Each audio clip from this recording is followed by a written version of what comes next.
তোমরা এটাকে কি বলবে? মোরব্বা বলবে বা ক্যান্ডি বলবে? যেটাই বলো না কেন, আজকে তোমাদের আমি করে দেখাবো কিভাবে এত লোভনীয় সুন্দর মোরব্বা হোক বা ক্যান্ডি হোক কিভাবে তোমরা বানাবে। চলো আজকে এই রেসিপিটাই তোমাদের সঙ্গে শেয়ার করব, এবং এটা কিন্তু তোমরা স্টোর করে রাখতে পারো অনেক দিনের জন্যে কৌটোর মধ্যে।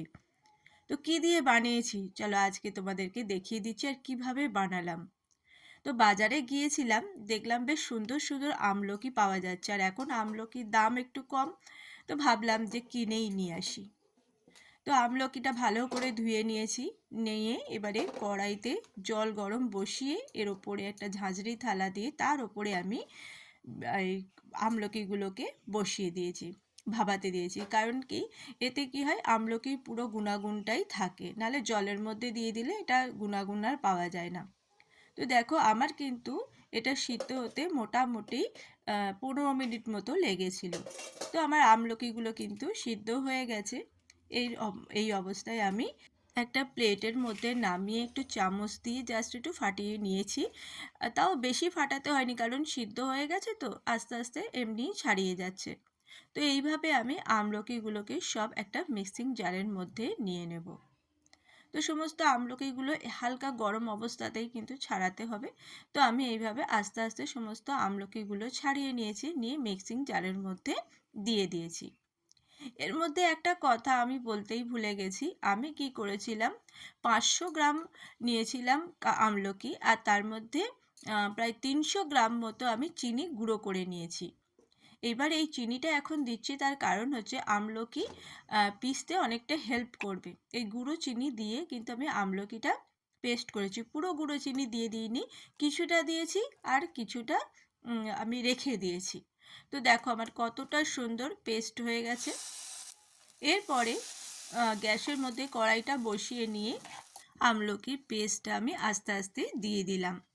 দিয়ে এবারে কিন্তু ভালো করে নাড়তে হবে, খুবই ভালো করে কিন্তু নাড়তে হবে।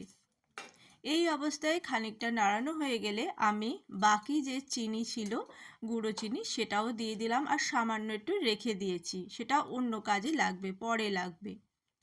তো এই দিয়ে আমি কেন 300 গ্রাম চিনি দিয়েছি তোমাদের আমি বলি। আমি পুরোটা কিন্তু চিনি দিয়ে গড়িনি, আমি কিছুটা বাতাসাও দিয়েছি। তোমরা যদি চাও পুরো বাতাসাতেও করতে পারো, আবার পুরো চিনিতেও করতে পারো। আমি কিন্তু কিছুটা বাতাসা দিয়েছি আর কিছুটা চিনি দিয়েই করেছি। তো দেখো আস্তে আস্তে কিন্তু কালার কিন্তু চেঞ্জ হয়ে যাচ্ছে, বুঝতেই পারছো নিশ্চয়ই। তো এই অবস্থায় আমি দিয়ে দিলাম বাতাসা। তো আমি মিষ্টিটা তোমরা তোমাদের হিসেব মতো দিয়ে দেবে, যতটা পরিমাণ তোমরা মিষ্টি খেতে চাও সেই অনুযায়ী কিন্তু তোমরা মিষ্টিটা দেবে। তো বাতাসাটা দিয়েও কিন্তু আমি খুব ভালো করে নাড়াচ্ছি।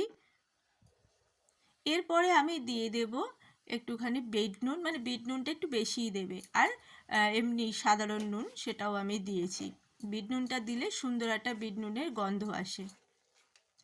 তো আমি এই অবস্থায় খুব ভালো করে নাড়াচ্ছি, দেখো কতটা কালার চেঞ্জ হয়ে গেছে। এই অবস্থায় আমি দিয়ে দিলাম একটু গোলমরিচ গুঁড়ো, কারণ গোলমরিচ গুঁড়োর ফ্লেভারটা আমার খুব ভালো লাগে। আর একটা বাটিতে আমি একটুখানি কর্নফ্লাওয়ার গুলে নিয়েছিলাম, মানে 2 চামচের মতো একটু কর্নফ্লাওয়ার গুলে নিয়েছিলাম, নিয়ে এর মধ্যে দিয়ে দিলাম। তাহলে কি হয়, এটা আঠালো হতে সাহায্য করে। তো এই কর্নফ্লাওয়ারটা দিয়ে কিন্তু খুব ভালো করে নাড়িয়ে নিতে হবে। এত সুন্দর ঘরেতেই যে মোরব্বা বা ক্যান্ডি বানানো যায়, মানে তোমরা খাবে আর বুঝবে যে বাজারে কেনা ক্যান্ডির থেকে এটা কতটা সুন্দর। মানে আমি করতে করতেই মানে যখন হয়ে গেছে আমি 4-5টা খেয়ে ফেলেছি। তো এইভাবে নাড়তে নাড়তে দেখবে কড়া থেকে কিন্তু এই মিশ্রণটা ছাড়িয়ে চলে আসবে। যখনই কড়া থেকে আস্তে আস্তে ছাড়াতে শুরু করবে, তখন বুঝবে তোমাদের ক্যান্ডিটা কিন্তু রেডি হয়ে গেছে। তো এইবারে আমি একটা প্লেটের মধ্যে ঘি লাগিয়ে নিয়েছি, যাতে খুব সহজেই ক্যান্ডিটা উঠে আসে। তো এরপরে আমি থালার মধ্যে আস্তে আস্তে এই আমলকির মিশ্রণটা ঢেলে নেব। নিয়ে একটুখানি ওই যে খুন্তিটা আছে স্প্যাচুলাটা, তার মধ্যে আমি একটুখানি ঘি লাগিয়ে নিয়েছি। তোমরাও কিছু একটা লাগিয়ে নেবে, ঘি বা তেল যেটা খুশি লাগিয়ে নেবে। নিয়ে একটু ঠান্ডা হতে দেবে, মানে রুম টেম্পারেচারে মোটামুটি আধ ঘন্টা মতো রেখে দিলেই এটা ঠান্ডা হয়ে যায়। এরপরে একটু ছুরিতে একটু ঘি লাগিয়ে নেবে বা তেল লাগিয়ে নেবে, নাহলে অনেক সময় লেগে যাওয়ার সম্ভাবনা থাকে।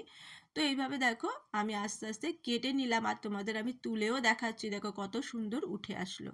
এরপরে ওপর থেকে গুঁড়ো চিনি দিয়ে দেবে, দেখবে কত সুন্দর ক্যান্ডিটা হয়ে যাবে, খেতেও দারুণ লাগবে।